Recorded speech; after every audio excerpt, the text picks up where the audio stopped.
Here are the 5 NFT trends that you should be looking out for in 2022. First, gaming NFTs. Look, this is quite broad and quite generic, and of course you would expect gaming NFTs to be on this list. Now, when I say gaming NFTs, I'm talking about more well-developed games that have an MVP, minimum viable product, something you can actually kind of play or demo, and games by bigger studios. Now, what I'm saying here is you're still going to get essentially games that are, hey, here's my idea for a game, buy this NFT, it's going to be a character, then we'll develop it after it.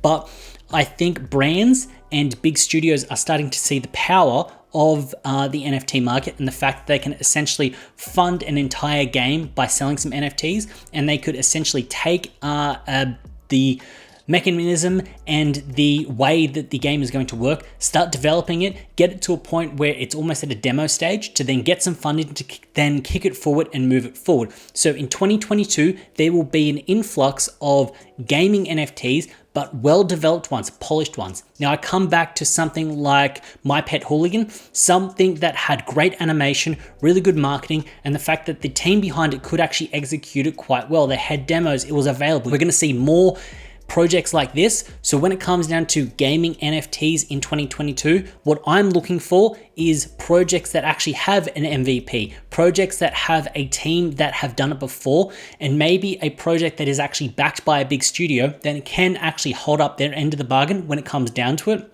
I'm going to be personally avoiding projects that are kind of a concept or an idea and they're going to be the next biggest game. I want projects that actually have a track record because we've seen that it can be done. So that is why when I have a look at any gaming NFTs, if that isn't the case, then it's not on the cards for me. Number 2, Instagram projects. Now this is a trend that I'm actually going to stay away from unless it ticks certain boxes. Now what I mean by Instagram projects is I'm talking about projects that are put out and predominantly promoted on Instagram. Now I'm not saying that that is a bad platform. I like Instagram personally to use and I think it's a great platform.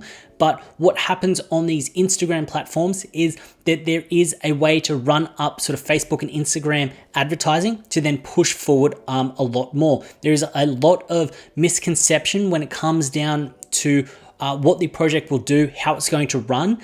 And overall, it feels like the people on Instagram aren't as into NFTs as sort of NFT Twitter. And what this means is it's harder to kind of vet and it's easier to get caught up in the hype and the momentum of a project when it is promoted on Instagram. And what this also means is it means that they can be heavily sort of botted likes, comments, things like that, which then starts to kind of overly inflate the hype and the potential of a project, which means you could get caught up into it. So in 2022, I'm going to be looking at projects and seeing what their Instagram presence is like and see what presence and what style of communication comes first. If it's predominantly Instagram and that's where they're pushing and promoting their entire project, then I'm going to approach it from a different mindset. I'm going to be approaching it from a flip mindset, the idea that you can get into the project and then move out of it very fast, because what can happen with these Instagram projects is they can run up quite fast when people are expecting 50 or 100x gains, and they're not in the projects for the long term, they're in it for the monetary aspect, which can be great, but having that mindset moving into those projects is crucial. Number 3, fashion NFTs. Now, when I'm talking about fashion NFTs, I'm kicking back to something like the Adidas drop. This year, we will see a lot of brands doing collaborations with projects or doing their own projects. Now, what is going to happen is that these fashion NFTs will essentially be doing an NFT, and that NFT is the key or the ticket to getting exclusive merchandise. Now, the reason that I say this is with the average price of an NFT being sort of $400 or $500, it means that they can sell an NFT, sell a shirt that would usually sell for $100, make it exclusive. They've essentially sort of 4 or 5x'd their returns when it comes down to the shirt. Now, what this means is it means that they can essentially pre-sell out sort of millions of dollars worth of clothing or items make it exclusive to those holders because they know that they've essentially pre-sold them, which is then good for their business model. Now, what I'm going to be doing with fashion NFTs is if the brand resonates with me or it is a hype street culture type brand, so a hype beast brand, I would then try my hardest to get onto those whitelists and get into those projects. If it is a brand that you don't resonate with, if it's a brand that you would not want to go in and buy and purchase, I will not purchase those NFTs. The main reason being is that they can run up, but unlike other blue chip art-only projects, the long-term potential of fashion NFTs when it comes down to those particular brands and those particular drops is a little bit uncertain to me. So when it comes down to these fashion NFTs, if I don't wear them or wouldn't want to go purchase them myself, then I'm not going to be moving in them because I do believe that that is going to help out with that utility. If the NFT does go to zero and you get exclusive merch, that's great, that's cool, but the idea that if it runs up, you'll also be in a good position itself. And this means that if I am in a position, I will most likely buy 2 or 3, ride it up, sell 1 or 2 to cover the initial cost and hold 1 to get that exclusive merch. Number 4, tool NFTs. Now, what I'm saying here is there are a lot of tools coming out right now. I think a lot of people are trying to find tools that do a job that they want. They're not finding it, and then they're going out there and developing them. Now, this isn't necessarily a bad thing for this space, but what it means is that over the first sort of half of this year, there will be an influx of new tools, new subscriptions, new NFTs that are tools that will then come onto the market. Now, to essentially break it down for you, what these are going to be is they're going to be beta models of particular tools, and then they're going to kind of do a larger run later or a subscription model afterwards.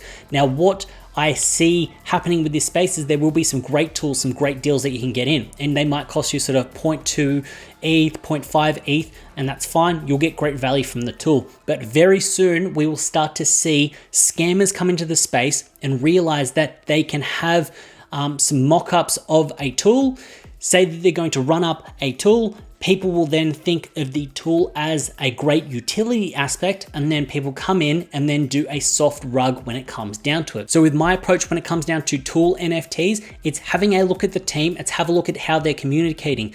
If they are talking and communicating like they are a degen in this space, they talk to you and they communicate like they really understand NFTs and they kind of invest in them, flip them, trade them themselves, then that seems like a good team. If something feels off or doesn't feel right, don't jump in on these NFT tools because people will be minting them to try to get ahead of the curve, think they're going to make a quick, easy buck, but then the team will essentially do a soft rug pull. Now, we're not seeing this just yet, but that will happen in 2022 when people realize that they can't just whip up some art to make a scam, but they'll kind of do that with tools. The other aspect with this is it means that if this tool doesn't hit a specific need that you really need, don't buy into the NFT tool. So that's what you should look out for when it comes down to tool NFTs. Number 5, corporate NFTs. Now, where this is coming from is the fact that I've got friends that work in the corporate space and there are talkings and rumblings of NFTs. Now, I'm not sure how these are going to run out yet, but what is happening is